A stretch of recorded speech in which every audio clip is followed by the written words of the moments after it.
When it comes to politics, there's this fundamental tension right at the heart of democracy. It's this constant tug of war between loyalty to your party and a commitment to, well, the rules of the game. We all say we believe in democracy, but what happens when following those rules might get in the way of your side actually winning? That's where it gets messy. And that leads to a question that feels super relevant right now, doesn't it? In this incredibly polarized world, it is so easy to point a finger across the aisle and think, nope, they're the ones who are willing to tear it all down just for a win. But is that what's really going on? For a while, it actually looked like the data was pointing in one clear direction. A bunch of studies that came out during the Trump administration seemed to show a pretty consistent pattern. Republican voters were just more open to the idea of ditching established Democratic norms. And that, for a time, became the common narrative. So let's start there, with this idea that maybe the threat to democratic principles really is an asymmetrical one, coming mostly from one side of the political spectrum. But this is where the story gets really interesting. A group of political scientists saw those findings, and they asked a brilliant question. What if this wasn't really about your core beliefs as a Republican or a Democrat? What if it was just about who happened to be sitting in the White House? And that brings us right to the central thesis of their research, that our willingness to bend the rules might have a lot less to do with our principles and a lot more to do with whose hands are on the levers of power. They even gave this a name, democratic hypocrisy. And it's exactly what it sounds like.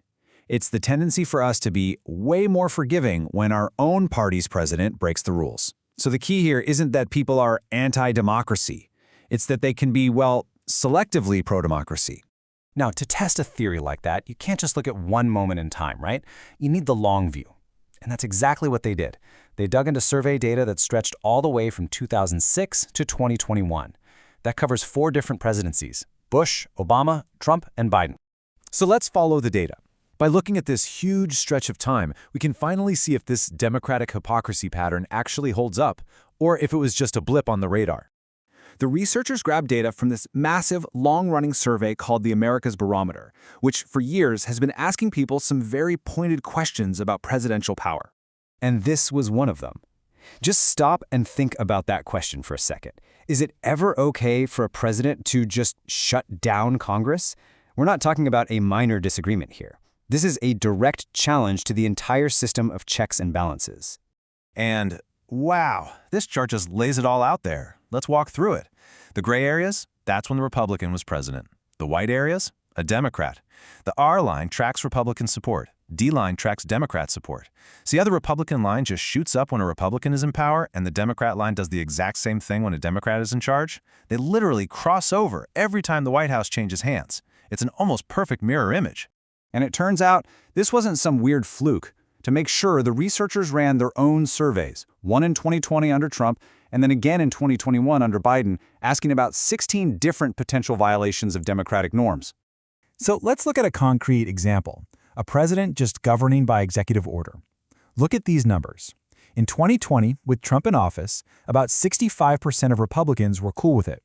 Fast forward 1 year. Now, Republican support has tanked to 25%, while Democratic support has jumped up to 50% under President Biden. That is a wild swing in just 12 months.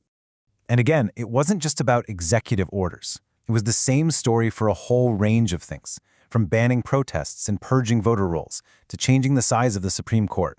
In chart after chart, you see the same dance. When one party's support for breaking a norm goes up, the other's goes down, almost perfectly in sync with who's sitting in the Oval Office. Okay, so we've got the what down pretty clearly. Voters from both parties are way more likely to forgive rule bending when their guy is in charge. But why? What is actually driving this pattern? Well, to get to the why, we have to talk about something you're probably very familiar with: divided government. You know, that classic political gridlock, when the president's party doesn't control all of Congress. And here is the crucial link the researchers found. It seems that divided government acts like an accelerant. It takes this whole democratic hypocrisy thing and just pours gasoline on the fire. In fact, they actually put a number on it. Their analysis showed that during a divided government, the gap in support for shutting down Congress, that gap between the president's party and the opposition party, it grew by an extra 16.5 percentage points. That is a huge effect. So what this really boils down to is frustration.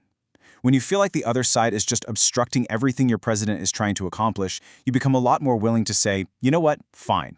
Just bypass them. Do whatever it takes. So this brings us to the really big question. What does all of this mean for the health of American democracy? The authors of the study, they don't pull any punches in their conclusion. They say that significant numbers of voters on both sides have consistently put their team's victory ahead of the very rules that are supposed to govern everyone. It's really like watching a sports game, right? Before the game starts, we all agree on the rules. But if the ref makes a call against your team in a crucial moment, how many of us are tempted to yell that the ref is biased and the rules should be ignored just this once? It seems our political thinking works in pretty similar way. And let's be super clear here. The takeaway is not that both sides are equally bad or that specific actions by leaders don't matter. It's more of a warning that the potential for this kind of hypocrisy exists in all of us. It's a sign that the guardrails of democracy, the public support holding them up, might be a lot more fragile than we like to believe, no matter who's in charge. Which leaves us with a really tough question to chew on. In a political world where everything feels like a high-stakes battle for survival, what does it take for us, as citizens, to defend the rules of the game, even when it means our own team might lose?